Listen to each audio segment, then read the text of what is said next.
Quand on parle de la richesse, notamment de la richesse financière, mais pas que, il y a des signes, mon ami, qui sont évidents et qui ne trompent pas. Aujourd'hui, je vais partager 12 signes qui montrent que tu es riche. Je ne les ai pas tous, donc contrairement à ce qu'on pense, je ne suis pas riche. En fait, du moins pas au sens où l'entend cette vidéo. Reste bien concentré, reste connecté jusqu'à la fin parce que le 12e signe, vraiment celui-là est capital et je t'engage à le mettre en place dès maintenant. Bonjour et bienvenue mon ami sur L7 Finance, moi c'est Luclas. Sur cette chaîne je te parle argent, finance, budget, épargne, mindset, positivité de manière très concrète et très fun pour t'aider à faire gonfler ton compte en banque. Donc si l'argent c'est un sujet pour toi, c'est un vrai problème, que tu aimerais bien enfin comprendre comment ça fonctionne, tu aimerais en savoir plus, tu aimerais en avoir plus, ne bouge pas, abonne-toi et parlons finance. Donc tout au long de cette vidéo, je t'invite à checker et à pointer chacun des signes pour savoir si tu l'as déjà, si tu es en passe de l'avoir ou s'il faut que tu mettes en place un plan pour pouvoir avoir ce signe complémentaire afin de te propulser sur ta route de l'enrichissement. Donc avant d'aller plus loin et de voir le premier signe qui montre que tu es riche, je fais comme une petite mise au point ou un petit disclaimer, pas tout à fait un disclaimer, on va dire une petite mise au point, parce qu'en réalité, plus le temps passe, plus je me rends compte que même lorsque mes revenus augmentent, en fait, je ne suis pas sûre qu'on se sente vraiment riche. Je ne suis pas sûre qu'il y ait un montant sur ton compte en banque, que ce soit 100 000, 500 000, 1 million, 20 millions, 100 millions d'euros, 1 milliard d'euros. Je ne suis pas sûre qu'il y ait un montant sur ton compte en banque qui puisse te faire te sentir riche. Courber le torse en disant bon ça y est, j'y suis arrivée, je suis riche. Non, en fait, en réalité, je ne pense pas. Je crois plutôt que ce sont les autres qui définissent une personne comme étant riche. Par exemple, on va dire que Jeff Bezos est riche, Oprah Winfrey est riche, on va dire que Elon Musk est riche, que Mark Zuckerberg est riche. Maintenant, est-ce que eux-mêmes se considèrent ou se définissent comme quelqu'un de riche? Je suis pas sûre. Je suis pas sûre parce qu'ils ont une vie faite de beaucoup de choses que nous faisons tous, nous tous les êtres humains. Il n'y a personne qui, en devenant riche, entre guillemets, commence à faire des choses en dehors de l'humanité, on va dire. Par exemple, il respire moins ou il arrête de dormir carrément, il n'a plus besoin de dormir du tout. Il n'a plus du tout besoin de se nourrir. Il n'a plus besoin d'amour, en fait. Il n'a pas besoin qu'on l'aime et il n'a pas besoin d'aimer les autres. Tu vois, tous ces fondamentaux qui font de nous un être humain, ben, en fait, on fait tout ça où on est à la recherche de ça, en réalité. Donc, l'argent, là-dedans, c'est un concept. Moi, j'essaie de vulgariser l'argent, de le démocratiser, de montrer qu'il y a des ressources financières qui sont à la disposition de tout le monde en fonction de ce qu'on a envie de faire, de nos appétences personnelles. Mais après ça, nous sommes tous égaux en fait. Donc riche par riche, qu'est-ce qui compte à la fin de la journée? C'est d'être heureux. Tu es d'accord avec moi? L'argent n'a rien à voir avec le bonheur en fait. On parle d'argent, quand on parle d'argent, on parle pas de bonheur. Quand on parle du bonheur, on parle d'autre chose. On parle de passer du temps en famille, d'avoir des amis inspirants, de faire des choses qui nous passionnent, d'habiter dans un endroit inspirant, d'être en paix, d'être serein. Tu vois, toutes ces choses-là, rien à voir avec l'argent. Quand je parle du bonheur, je parle du bonheur. Quand je parle de l'argent, je parle de l'argent. Donc là, on va parler d'argent. On va parler de signes qui montrent que tu es riche. Premier signe, c'est que tu pourrais arrêter de travailler complètement pendant une année et ton train de vie ne changerait absolument pas. Personne ne verrait rien. Tu ne ferais pas moins de courses. Tu ne voyagerais pas moins. Tu t'habillerais pas moins. Tu ne voyagerais pas moins souvent en business class. Ton train de vie, ton lifestyle ne changerait absolument pas, même si tu arrêtais de travailler pendant une année tout entière. Alors. Pour arriver à faire ça, il faut avoir des revenus passifs. c'est-à-dire avoir des ressources financières des réserves financières qui affluent vers ton compte en banque tous les mois, quoi que tu fasses, qu'on soit en été, qu'on soit en hiver, qu'il fasse jour, qu'il fasse nuit, que tu sois couché ou que tu sois en train de jouer avec tes enfants. Quand l'argent tombe, il tombe, tu n'as rien à faire. Il y a des investissements qui te permettent de mettre ça en place. Donc dans mon cas, par exemple, si j'arrêtais de faire du coaching, mes revenus passifs suffiraient à ne pas me faire baisser en train de vie. Quand je te parle de revenus passifs, en fait, mon ami, c'est la clé de l'enrichissement. Par exemple, tu as la bourse, les fonds, les obligations, les ETF, les actions, tout ça, ce sont des types d'investissements que l'on peut faire qui génèrent des revenus passifs. Et pour cela, évidemment, comme toujours, je te conseille de te former avant de sauter le pas. Tu as également des opportunités business, des investissements locatifs rentables. Être riche, c'est être en capacité de t'arrêter de travailler sans sourciller, et être fortuné,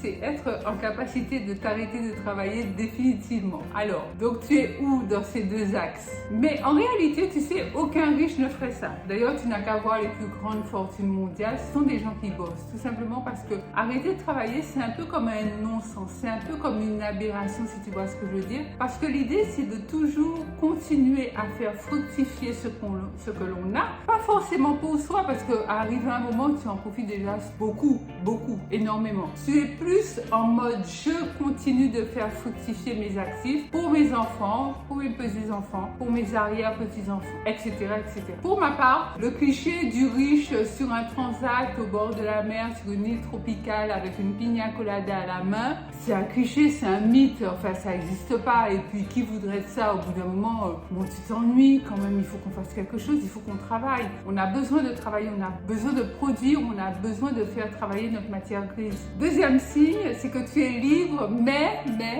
tu n'es pas englué dans un travail de 8h à 17h ou de 9h à 18h. Tu ne vis pas, ou du moins tu ne vis plus de paye en paye, tu pars en vacances quand tu veux, avec ta famille, tes enfants, sans te poser de questions. Tu veux partir en vacances 2, 3, 4 fois par an, tu peux le faire. Tu n'as pas de compte à rendre, tu n'as pas de permission à demander à un patron. Ça, c'est la liberté financière. Troisième signe, c'est que tu cours après les crises, en fait. Tu cours après les récessions parce que tu as compris depuis longtemps que récession égale solde. Lorsqu'on est en période de crise économique comme actuellement, tout a tendance à baisser, sauf certaines denrées, certains produits de base. En fait, le pouvoir d'achat de tout le monde baisse du fait que les prix augmentent, les prix des denrées de base. L'inflation fait que les gens, en fait, s'appauvrissent littéralement. Mais toi qui es en mode investisseur ou investisseuse, tu sais que l'immobilier va sûrement baisser,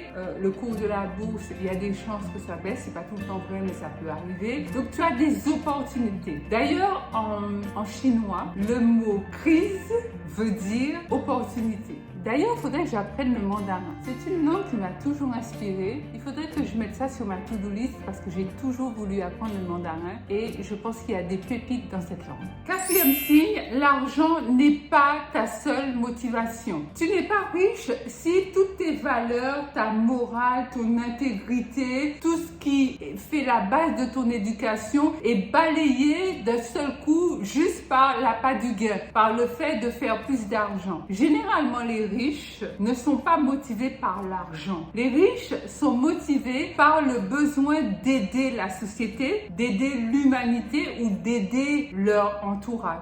Les riches sont souvent des solutionneurs de problèmes. C'est-à-dire que là où ils voient qu'il y a un problème, qu'il y a un manque, eh bien, ils décident d'être le pourvoyeur, en fait. C'est comme lorsque tu investis dans l'immobilier. Tu investis dans l'immobilier pas par appât du gain. Pour moi, ça n'aurait pas de sens. Tu investis dans l'immobilier parce que tu deviens propriétaire bailleur, qui veut dire que tu permets à des personnes de se loger. C'est pas rien. Enfin, pour moi, en tout cas, c'est beaucoup plus gratifiant que le seul fait d'avoir un loyer en fin de mois. Rappelle-toi que l'argent, c'est un moyen, l'argent, c'est un outil, l'argent, c'est un véhicule. c'est pas une fin en soi. Cinquième signe, alors ça j'aime trop, c'est-à-dire que tu bâtis toutes tes décisions sur ta paix de l'esprit. Je fais pas de choses qui me dérangent. Encore une fois, ma première motivation n'est absolument pas l'argent, jamais. Je regarde le projet, je regarde les gens qui sont concernés par le projet, je regarde ce que ça va me demander à moi, ce que ça va me coûter en temps, en énergie, en capacité. J'ai pas envie de tout faire à n'importe quel prix. Et en plus, je pense que dans la vie, il y a certaines étapes. C'est vrai qu'à 20 ans, on peut avoir envie de bouffer la planète, dormir 2 heures par nuit. Ça peut se comprendre. Mais lorsque tu avances quand même, tu travailles plus sur ta sérénité, sur ta tranquillité, ta paix de l'esprit. En tout cas, pour ma part, mon ami, ma paix compte avant tout. Sixième signe, c'est que ça te fait pas peur de recommencer. Si jamais tu devais perdre quoi que ce soit, tu connais le process, tu sais comment on fait. Tout ça, c'est dans ta tête. Même si on venait te dérober toutes tes possessions, comme tu les as déjà acquises, tu sais comment faire. Tu connais la route, tu connais le cheminement. Donc, tu vas le refaire. Et ça te fait pas peur, en fait. Ce sont les gens qui sont pas riches, qui sont brocs, qui ont un mental cassé, qui se disent, ah non, mais ma maison, ma voiture, mon argent, mon compte, mes euros, parce qu'ils ont peur de perdre. Tu connais la méthodologie, tu l'as déjà appliquée avant, tu te fais confiance. Si d'aventure ça s'avérait nécessaire, tu serais en capacité de recommencer. D'ailleurs, Donald Trump a fait faillite 3 fois. Et à chaque fois qu'il faisait faillite, la deuxième fois, il redevenait plus riche qu'avant la première faillite. Et la troisième fois, il est devenu plus riche qu'avant la deuxième faillite. Septième signe, tu ne fais pas attention au prix. Tu ne regardes pas ou tu ne regardes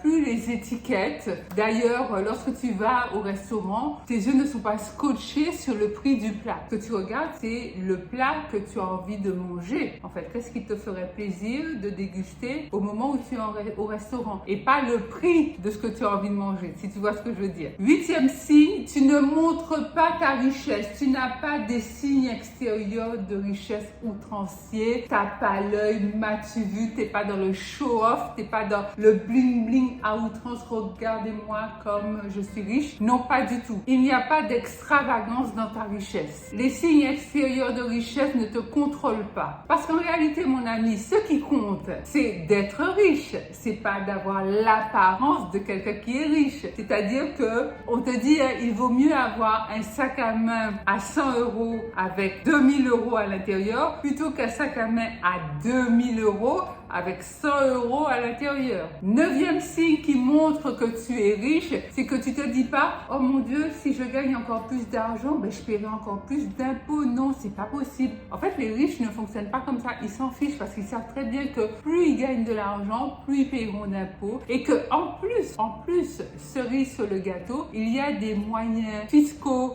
donc légaux, de payer moins d'impôts lorsqu'on a énormément d'argent. Elle est pas belle la vie? Et c'est la raison pour laquelle les riches investissent dans les conseils d'avocats spécialisés en fiscalité ou de comptables spécialisés en fiscalité. Et bien souvent, ils se mettent à l'abri grâce à ce qu'on appelle des hedges ou des abris fiscaux. Mais pas en ayant des comptes offshore ou des paradis fiscaux à l'étranger. Non, non, non. De manière tout à fait légale en France, sur le territoire français. Et crois-moi, les personnes riches ne payent ni 50% ni 75% de leur richesse à l'État. Ceux qui font ça, ce sont les gens, on va dire les pseudo-riches, qui n'ont aucune éducation financière et qui ne cherchent pas les conseils d'experts avisés dans la fiscalité. Avant d'aller plus loin et de voir le 10e signe, je te serais infiniment reconnaissante, mon ami, si tu prenais le temps de regarder la prochaine vidéo de la chaîne que YouTube te conseillera juste après celle-ci. Pense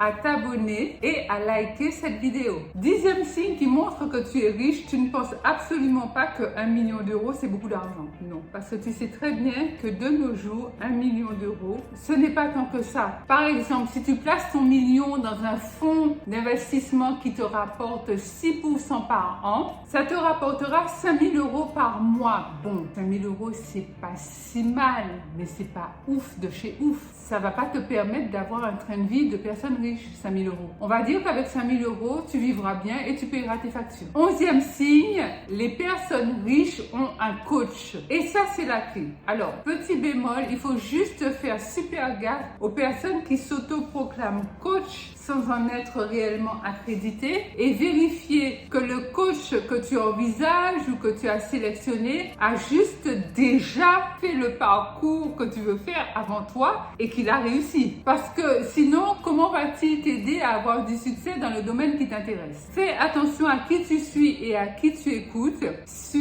Écoute attentivement les personnes qui ont un impact, les personnes inspirantes. 12e signe qui montre que tu es riche, et ça je te l'avais dit, ce signe-là est capital, tu as de multiples sources de revenus. Si tu as juste ton travail de salarié, c'est mort en fait. Mais par contre, si tu as une boutique en ligne, un livre en vente, 1, 2, 3, 4 appartements en location, tu investis en bourse, si jamais il y a un couac, il y a un pet au niveau de ton boulot, ça te laisse vraiment le temps de te retourner. En conclusion, mon ami, ce n'est pas tant d'être riche qui compte, c'est d'avoir le mindset de la richesse. Donc voilà les 12 signes qui montrent que tu es riche. Tous ces signes-là, je tenais à les partager avec toi. Dis-moi en commentaire lequel de ces signes tu n'as pas encore vraiment mis en place dans ta vie, mais que tu veux vraiment implémenter cette année. Pense à liker et à partager cette vidéo. Pense également à t'abonner, car cette chaîne, c'est la tienne. Je te retrouve tout de suite sur Instagram, sur Lucila Léon Félix Coaching. Tu peux m'y suivre. Autrement, on se retrouve mercredi et samedi, ici même sur YouTube, pour de nouvelles aventures financières.